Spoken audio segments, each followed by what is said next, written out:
Hello, everyone. I'm Oliver, and today I'm bringing you Jeffrey Toobin's The Oath, the Obama White House, and the Supreme Court.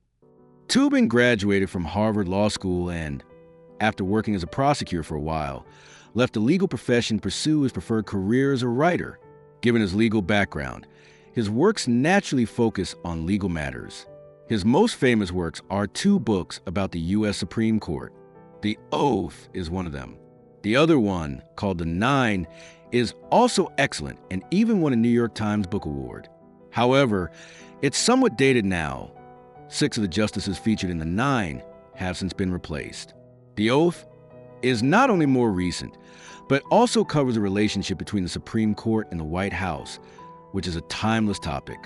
So, ideally you should read both books. But if you must choose just one, I'd recommend The Oath. If you haven't previously followed the U.S. Supreme Court, this book might be a bit challenging. With 9 justices, there are many personalities to keep track of. Even many Americans can't name them all. Then, you need to remember which president appointed each justice. This is extremely important information because it generally indicates whether a justice leans left or right. But that's not all, because the American right wing traditionally lacks unity. Even among the 5 or 6 conservative justices on the Supreme Court, there are 2 distinct factions. On issues like abortion, racial discrimination, women's rights, and other matters, the left and right can't agree. And there are also serious and profound disagreements among conservatives themselves. As you can see, with all these branching perspectives, there's quite a lot of information to absorb. So why am I still recommending a book about the U.S. Supreme Court? The reason is simple. The U.S. Supreme Court offers the best window into American political traditions and hot-button social issues. When you can discuss the 9 justices with familiarity, you've basically gained a fundamental understanding of America. To make this book easier to digest, before diving into its specifics, let me briefly outline America's basic political framework. America's political structure resembles a 2-layer cake. Vertically, it's divided into federal and state levels. What matters fall under federal jurisdiction versus state jurisdiction is the most crucial aspect of American politics. Fundamentally, all political debates in America can be traced back to the struggle between federal power and states' rights. In American TV shows, a common plot involves local police, say from Chicago, who had just arrested a suspect after great effort, when suddenly several people arrive, flash their badges, FBI, and announce that the suspect is charged with violating certain federal laws. Sorry, we're taking this person with us. The Chicago police officers protest angrily. This reflects the tension between federal and state authority. America's name is the United States, and the Constitution explicitly states that powers not specifically enumerated are reserved for state governments. Contrary to what many people believe, separation of powers is not America's founding principle. Instead, America's founding principle can be summed up in 4 words. Sovereignty rests with states. In other words, America's political order flows from bottom to top. From a federal perspective looking down, states govern themselves. From the states looking up, they share a federal republic governed by a constitution that all states recognize. Great! Now that we've covered the vertical aspect, what about the horizontal view? Horizontally, we have a separation of legislative, executive, and judicial powers. As you may know, the concept of separation of powers was proposed by the French philosopher Montesquieu, but he was merely a scholar discussing theory. When America became the first to implement this concept in practice, they found themselves without precedent, having to feel their way forward. The relationship between legislative and executive branches is relatively straightforward. People elect representatives who vote on various laws. That's the legislative branch. The government implements these laws. That's the executive branch. But what about the Supreme Court, representing the judicial branch? What was its purpose? When the country was first established, no one was quite sure. In 1803, a case resolved the question of what the Supreme Court does. This case was Marbury versus Madison, an extremely important case worth discussing in detail. As you all know, the American presidency has 4-year terms with the possibility of re-election.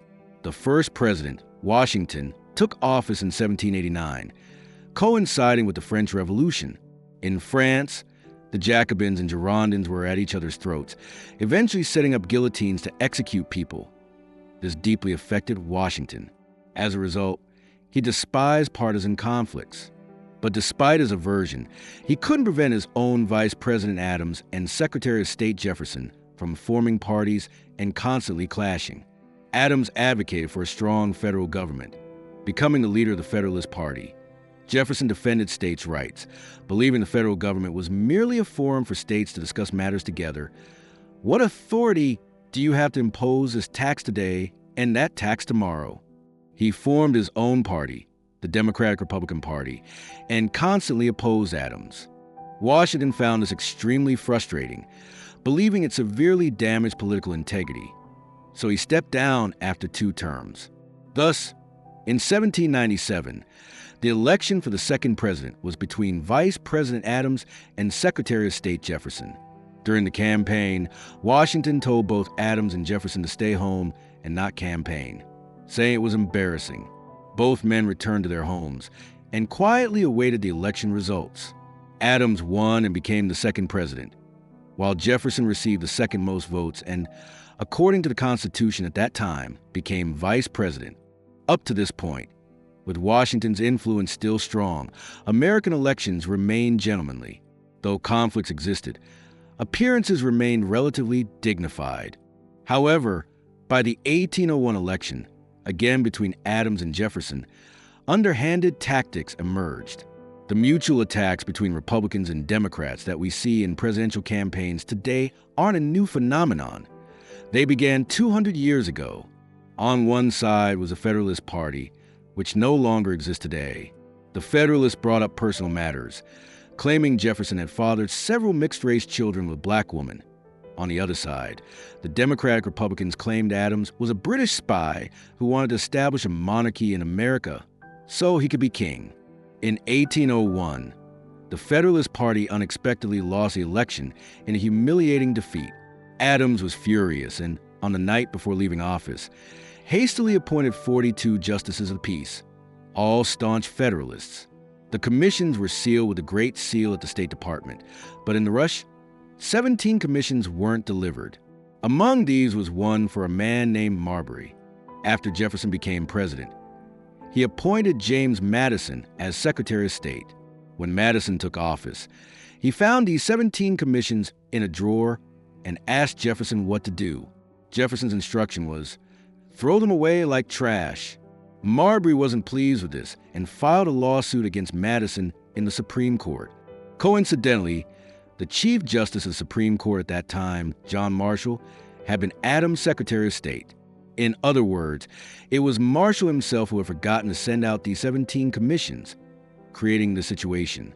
So, Marshall undoubtedly sympathized with Marbury.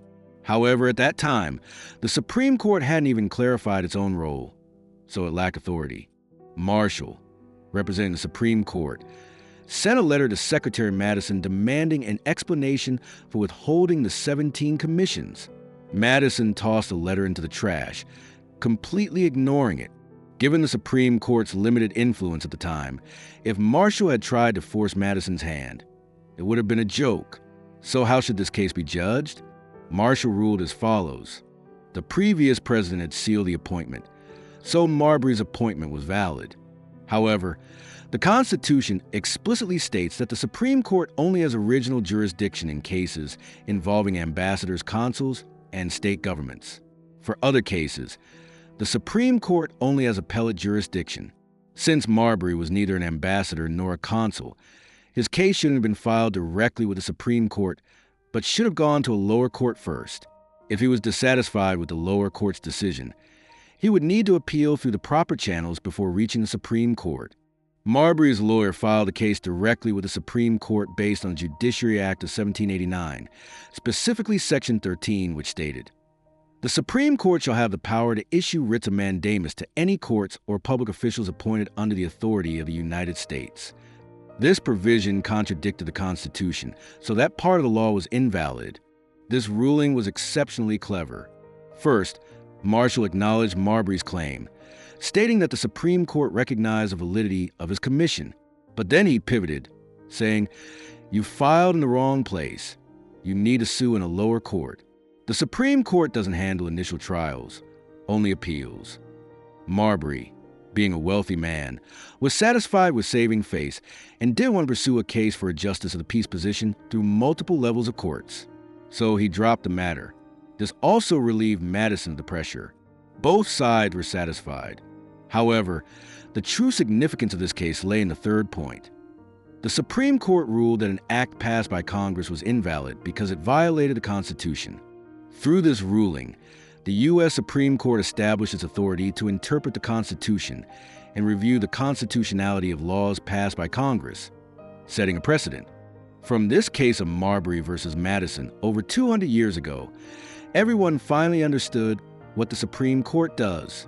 First, it serves as the highest court of appeal. When a case reaches this level, it has gone as far as it can go. Second, the Supreme Court has the power to review the constitutionality of laws passed by Congress. To summarize America's basic political structure, America's political system is founded on state sovereignty. At the federal level, two parties compete through elections to control executive and legislative powers, the White House and Congress. When partisan conflict arises, politics can become quite ugly, an unavoidable side effect of modern politics. So what's the solution? The consensus between the two parties is that while they may fight openly, they try to keep the Supreme Court above the fray, serving as a brake and a stabilizing force for society. In America, about half the population may dislike the president at any given time, but everyone deeply respects the Supreme Court because it represents the Constitution.